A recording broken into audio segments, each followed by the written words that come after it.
This video is a fictional BL, Boys Love, Omegaverse audio story intended for mature audiences, 18 plus. All characters are fictional and at least 18 years of age. Visuals are AI generated for narrative purposes only. Themes include mature romantic and emotional content. Viewer discretion advised. Chapter 1. Doyun Omega's POV. I died reciting a monologue nobody clapped for. That's the last thing I remember. Standing under a single stage light in a black box theater that sat 40 people on a good night, delivering Hamlet's "to be or not to be" to an audience of 3 bored critics and my own crushing regret. 41 years old. 6 failed pilots, 1 divorce, a heart that decided it had heard enough Shakespeare and just stopped. So imagine my confusion when I opened my eyes and saw a chandelier. An actual, genuine, probably more expensive than my old apartment chandelier, hanging over a bed the size of a swimming pool, in a room that smelled like lavender and money. I sat up, my hands were wrong, smaller, smoother, no age spots. I found a mirror and nearly screamed. The face looking back was maybe 19. Sharp jaw, dark eyes rimmed in exhaustion, cheekbones that belonged on a magazine cover. And did, apparently, because a stack of tabloids sat on the dresser with that exact face plastered across them. Do-Yeon Park, from America's favorite child star to Hollywood's biggest disappointment. Cool. Cool, cool, cool. I died a failed actor and woke up as a successful one everyone apparently hated now. Hey everyone, welcome back to the channel. Before we dive in, if you're new here, hit subscribe, because today's story is one you don't want to miss. Let's get into it. I flipped through what memories came with the body. Fragmented, aching, like watching someone else's home videos through static. Do-Yeon had been famous since he was 7, adored since 10. By 17, the industry had chewed him up over some manufactured scandal, and everyone who once called him family had vanished overnight. Agency dropped him. On-screen brothers stopped answering calls. Even his own parents put more energy into damage control than into him. Nobody had checked on him in the 8 months since. So I wasn't just possessing a stranger. I was possessing a very specific kind of grief. Okay, I said out loud, voice lower than I expected. New rule. We are not doing sad boy in a mansion cosplay anymore. That's when I felt it. A pull in my chest that had nothing to do with grief. A warmth, unfamiliar, like a second heartbeat. Without meaning to, I felt something that wasn't my own emotion. Somewhere in this house, someone was afraid. Quietly. The kind buried under a smile. I walked to my bedroom door and opened it, and found out why. A man stood in the hallway. Alpha, I didn't need instinct. The way he filled the doorway like he owned the air told me plenty. Broad shoulders, dark hair damp like he'd come in from rain that hadn't started yet. His eyes found mine and his whole body went rigid, like he'd expected a ghost and found one anyway.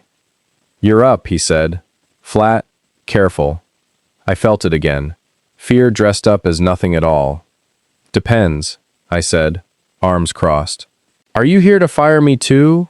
Or has that already been done by everyone else in my life? Something flickered behind his eyes. Not anger, guilt. I'm not here to fire you, he said quietly. I'm here because you're not supposed to be alone right now. Funny, everyone left me plenty alone the last 8 months. His jaw tightened, and underneath that control I felt it. Grief. Old. Real. Nothing to do with tabloids. Whoever he was hiding something, and it was eating him alive. Chapter 2. Do-Yeon Omega's POV. You're not going to tell me who you are? I asked, still blocking my own doorway like that made me safe. Jaewon, he said. I used to run security for the studio, before everything fell apart. The name meant nothing to Do-Yeon's memories, which was strange, because everything else about this house came back to me in pieces. The cold marble floors, the sound of a door slamming 8 months ago and never opening again. But Jaewon's face wasn't in any of it. Just his name, tucked somewhere I couldn't reach. He took a step closer, and that's when it hit me. A scent, warm and low, like cedar after rain. My knees actually wobbled. Actual, physical wobble, like my body remembered something my mind didn't. Whoa, I said, pressing a hand to the doorframe. Okay, new information. Apparently I have a type, and it's whatever that is. His breath caught. Just barely. But I felt it. Not heard it. Felt it. That strange pull in my chest, translating his shock straight into something I could read, like a caption under his face. Surprise. Then something under the surprise. Something aching and careful, like a held breath he'd been holding for months. You don't remember me, he said. Not a question. Should I? He didn't answer. Instead, he reached out, slow, like I was something that might startle and run, and brushed 2 fingers against my wrist. The second his skin touched mine, the ache in my chest sharpened into something almost unbearable, grief and longing so loud I gasped out loud. What was that? I breathed. You felt it, he said, and for the first time his voice cracked. Just slightly, just enough. Felt what, exactly? Because from where I'm standing you touched my wrist and I nearly cried. And I would like an explanation before I do something embarrassing like cry in front of a stranger in my own hallway. I'm not a stranger, he said quietly. Could have fooled me. I know. His jaw worked, like he was chewing on a decision. I was supposed to protect you. I failed. That's all you need to know right now. I opened my mouth to argue, because if there was one thing dying and coming back had taught me, it was that, that's all you need to know, was code for there's a lot more, and I'm scared of it. But the scent hit me again, stronger this time, curling around us both like it had a mind of its own. My whole body leaned toward him before my brain caught up and yanked it back. Nope, I said, stepping back into my room. Nope, we are not doing this. I just woke up in a body that isn't mine, in a house full of secrets, and now some alpha with tragic eyes is making my knees weak over a smell. I need a minute. Do-Yun. A minute, Jae-won. I shut the door, pressed my back against it. My heart, Do-Yun's heart, my heart, whatever it was now, was going so fast I could hear it in my ears. And underneath my own panic, I could still feel him on the other side of that door. Not moving, just standing there, radiating something that felt less like guilt and more like grief for something already lost. Whatever we'd been to each other, it hadn't ended well. And some very stupid, very stubborn part of me already wanted to know why. Chapter 3. Jae-won Alpha's POV. I stood outside that door longer than I should have. 3 years I'd waited for Do-Yun to wake up different, sharper, steadier, like whatever fire had gone out in him after the scandal had somehow relit itself overnight. I told myself it didn't matter. I told myself a lot of things. I hadn't expected him to forget me completely. That was supposed to be a mercy, maybe. Easier for him not to remember the man who broke his life open and called it protection. I walked downstairs and poured a drink I didn't touch. My hands were shaking, which was inconvenient, because alphas weren't supposed to shake. Not in front of anyone. Not ever, according to every rule I'd been raised on. My phone buzzed. A text from director Seo Kang-dae, the agency president who'd swallowed Do-Yun's career whole and spat out the wreckage. Heard the boys finally up. Don't get sentimental, Jae-won. We had a deal. I turned the phone face down like that would make the message disappear. The truth was, I hadn't taken this job to babysit a washed-up celebrity. I'd taken it because 3 years ago I made a mistake that cost Do-Yun everything, and the only way I knew how to survive the guilt was to stand close enough to make sure nothing worse happened to him again. Even if he hated me. Even if he never knew why any of it happened. Especially if he never knew why. Upstairs I could hear him moving around, pacing, muttering to himself in a voice that sounded lighter than it used to. Almost funny. Which struck me as strange for someone who'd spent 8 months alone, in a house that echoed with everyone who'd left him. I told myself the scent bond flaring back to life meant nothing. Bonds could linger even after they were supposed to be buried. It didn't mean he was remembering. It didn't mean anything was coming back. It definitely didn't mean I should go back up those stairs. I went back up the stairs. He opened the door before I even knocked, arms crossed, eyes narrowed like he'd been waiting to ambush me with questions. Okay, he said. New plan. You're gonna tell me everything, starting with why my body reacts to you like you're the last slice of pizza on earth, and ending with why you look like you're personally attending my funeral every time you look at me. I almost laughed. Almost. It's complicated. Everything's complicated. Try me. Not tonight. I made myself say it, made myself mean it, even though every instinct in me wanted to sit down on the floor of that hallway and tell him all of it. The leak, the guilt, the deal I made with CO that cost him his whole life to maybe, possibly, save it from something worse. You're impossible, he muttered. I know. I hate that I don't hate you, he said, quieter, like it slipped out before he could stop it. I felt that sentence land somewhere under my ribs and stay there. Don't, I said. Don't let yourself feel anything about me yet. You don't know what I did. His eyes searched mine, and for one terrible second I thought he saw straight through to the truth I'd been hiding. Then tell me, he said. Because whatever it is, J1, I already feel like I've forgiven you for it, and that scares me more than anything else in this house. Chapter 4. J1 Alpha, POV.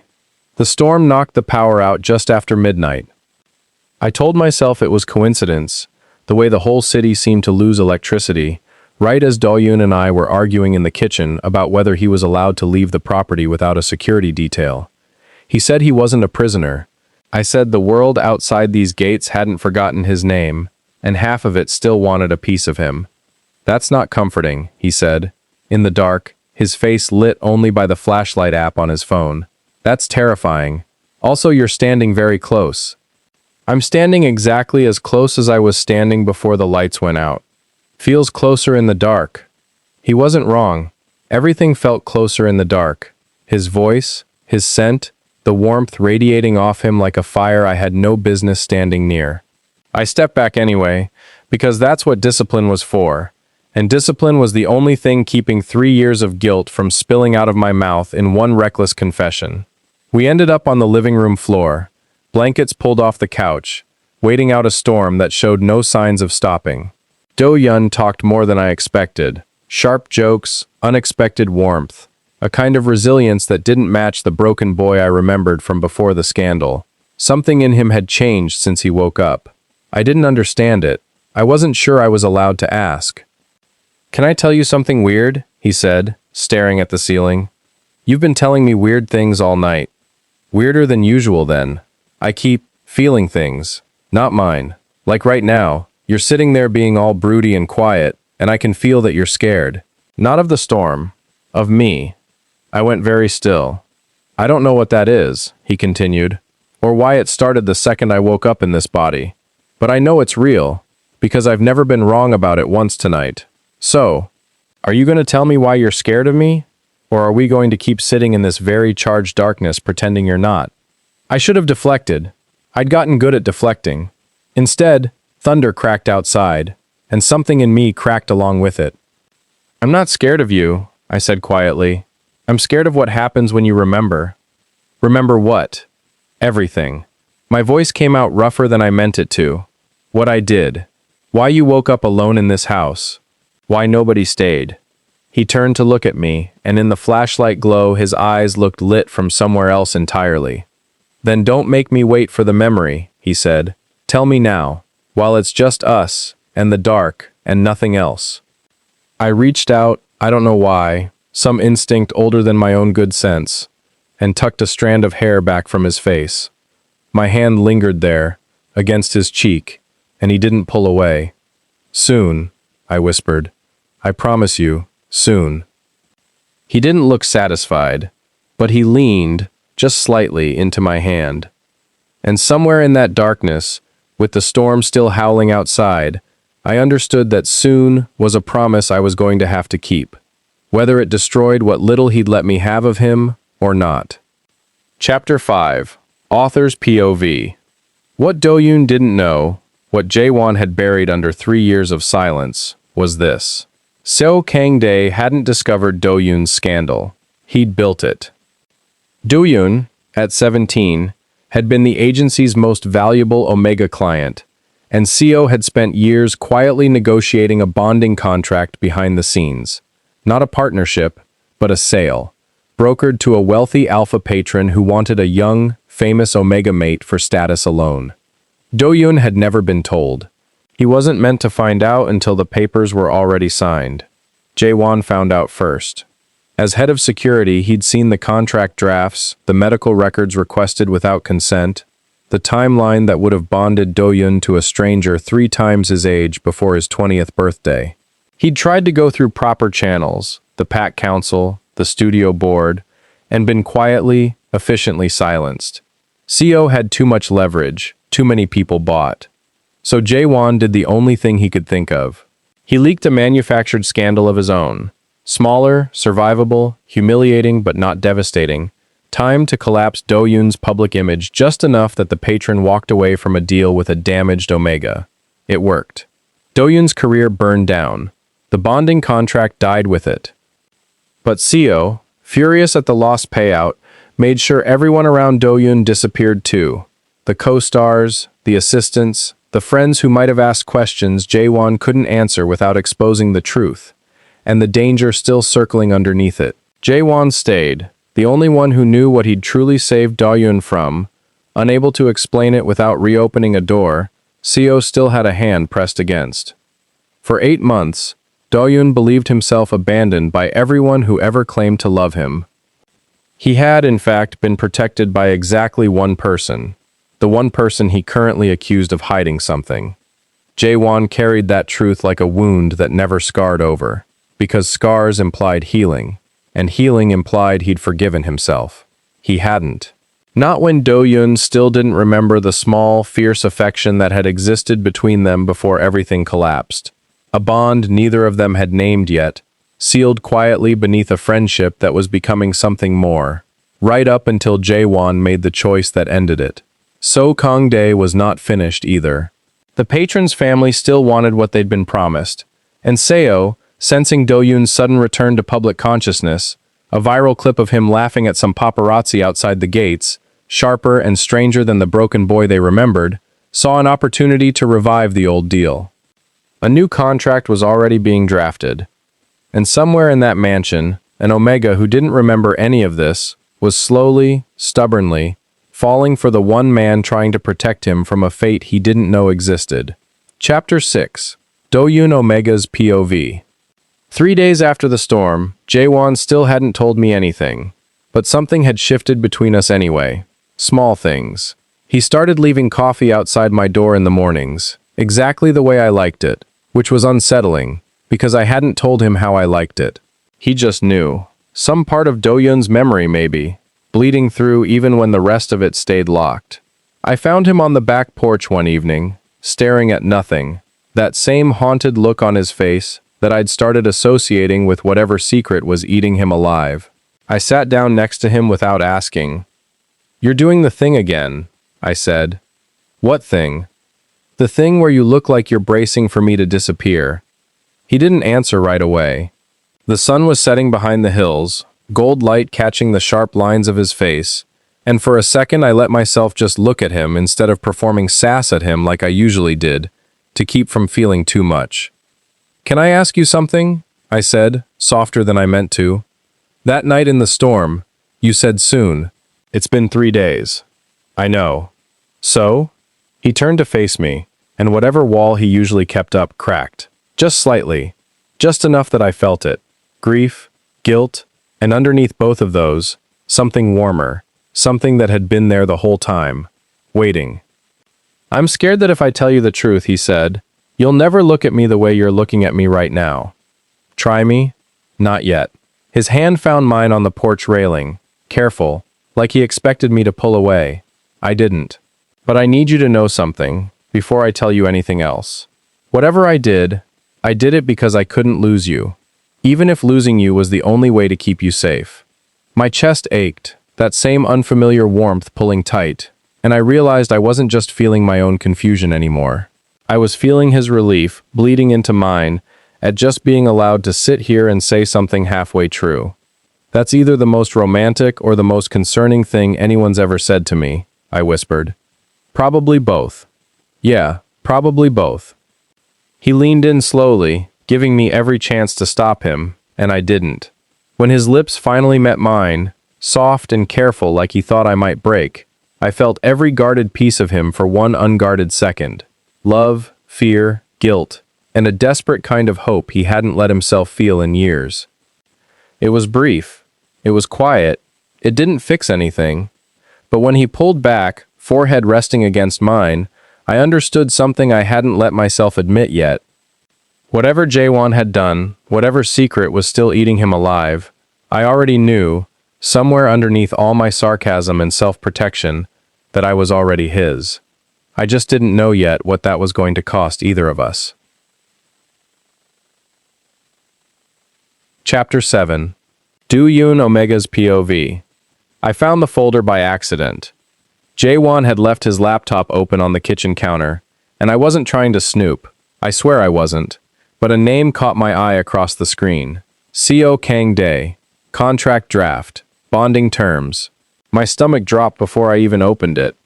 I read it twice to make sure I understood it right. A bonding contract. My name on it. Drafted 3 years ago. Negotiated in secret. Timed to close right around my 20th birthday. Except it never closed, because a scandal broke first.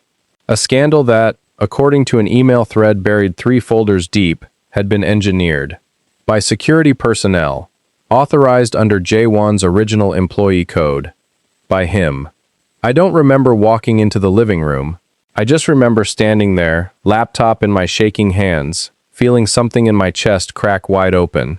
Not the warm ache I'd been feeling around him for days, but something colder, sharper.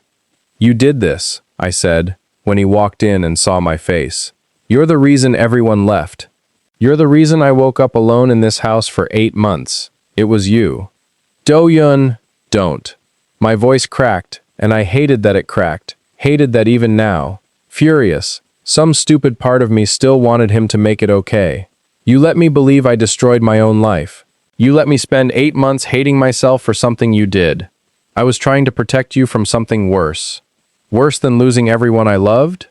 Worse than being sold," he said, sharp and desperate, "to a man 3 times your age who wanted you as a trophy, not a person." I found out about the contract. I couldn't stop Seo through the proper channels. I made a choice, and it cost you everything I could see, and I have hated myself every single day since. The room went silent except for my own breathing. "You could have told me," I said, quieter now, which somehow hurt worse than yelling. "The second I woke up, you had every chance." I was scared. Of what? Of this. His voice broke. Of exactly this moment, where you look at me like I'm the villain instead of the person who tried to save you. "Maybe you're both," I said. "Maybe that's worse." He didn't argue. He just stood there, letting me see exactly how much that landed, how much it cost him to hear it, and not defend himself out of it.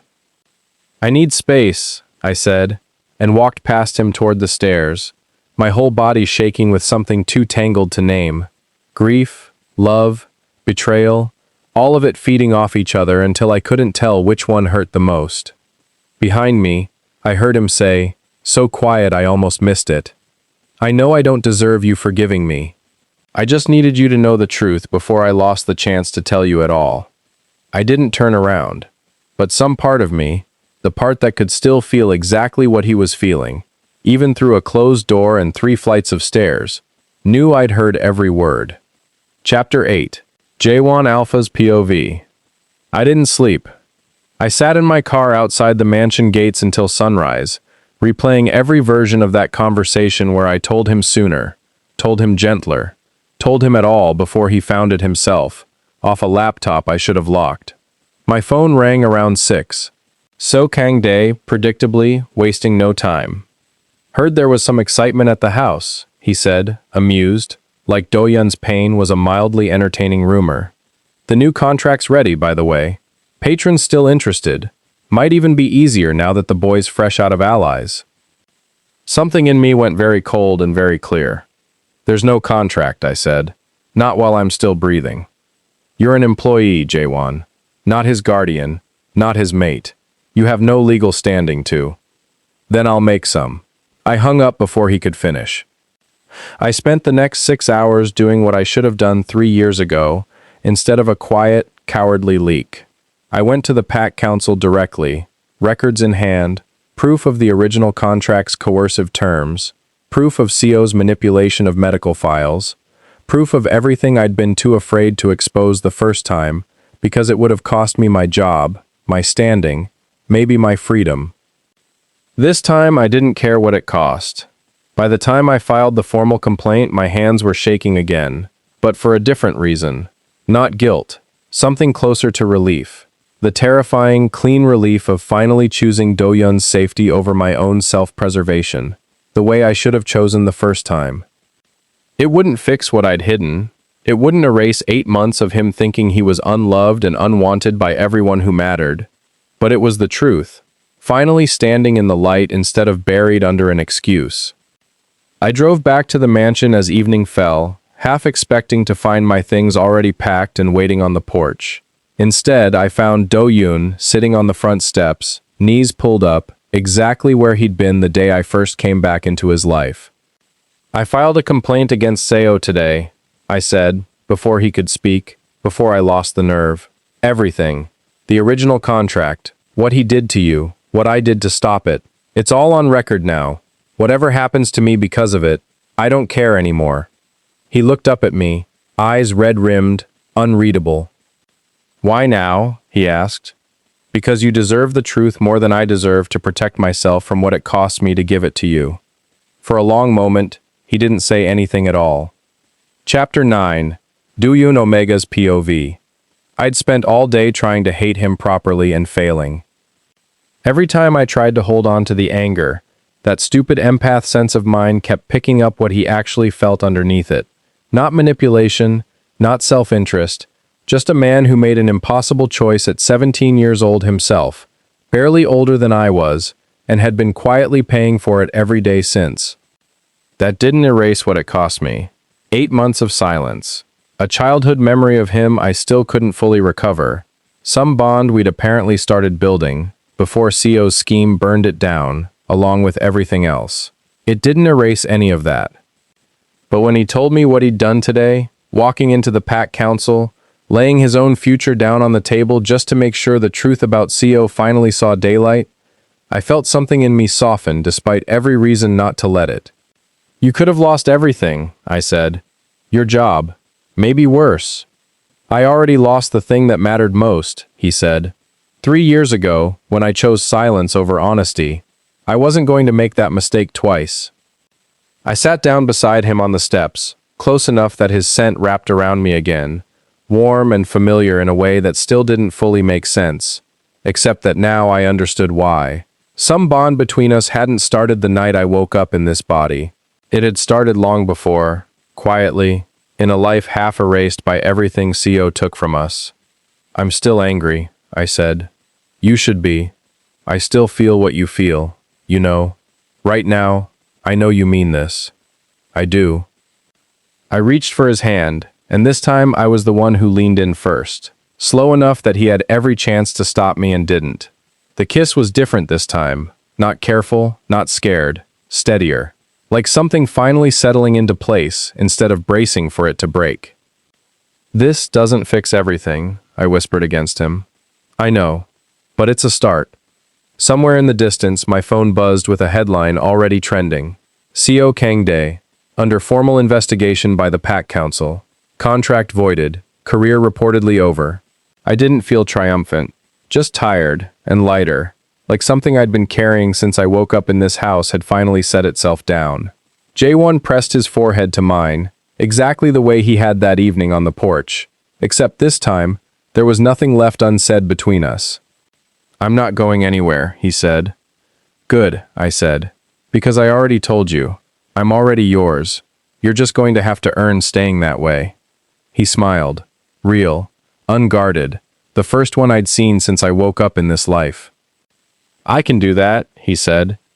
And for the first time since I opened my eyes in a stranger's body, in a house full of ghosts, I believed him completely. Epilogue, Do-Yun Omega's POV. 6 months later, I still couldn't cook to save my life, but Jae-won had stopped pretending my scrambled eggs were edible, which felt like its own kind of intimacy. The mansion didn't feel haunted anymore. Sunlight actually reached the corners now. I'd hired new staff, real friends this time, People who stayed because they wanted to, not because a contract told them to. My acting career had quietly, carefully restarted. Smaller roles, honest ones. Nothing like the machine that built and broke Do-yeon the first time around. Seo Kangdae's name still surfaced sometimes, in trial updates and headlines. But it didn't hold power over either of us anymore. Just noise from a life we'd both survived. Jaewon still left coffee outside my door some mornings, even though I usually just met him in the kitchen now. Old habits, he said. I liked them anyway. We hadn't formalized the bond yet, not officially, not with all the ceremony-packed tradition demanded, but some mornings, when he pulled me against him without a word, I could feel it anyway, steady, certain, nothing like the fragile thing we'd started with. "You're doing the feelings thing again," he murmured against my hair one morning, sensing me go quiet. "Maybe I like feeling things now," I said. "Sue me." I believe I already tried getting sued once this year. Wasn't a fan. I laughed, really laughed, the kind that used to belong to someone else's memories, and now just belonged to me. Whatever life had thrown me into this body for, whatever cosmic mistake had let a failed 41-year-old actor wake up as a broken teenage star, I didn't understand it, and honestly, I'd stopped trying to. I just knew that somewhere between the grief and the scandal, and the slow, stubborn unraveling of a man who'd spent 3 years punishing himself for loving me quietly from a distance, I'd found something worth staying for. Not perfect. Not easy. Just earned. And when Jaewon pressed a kiss to my temple that morning, steady and sure, I felt something I hadn't let myself feel back on that stage, dying mid-monologue with no one clapping. I felt like the ending finally belonged to me. If this story hits you right in the chest, smash that like button, subscribe for more stories just like this one, and drop a comment telling me which twist wrecked you the most. See you in the next one.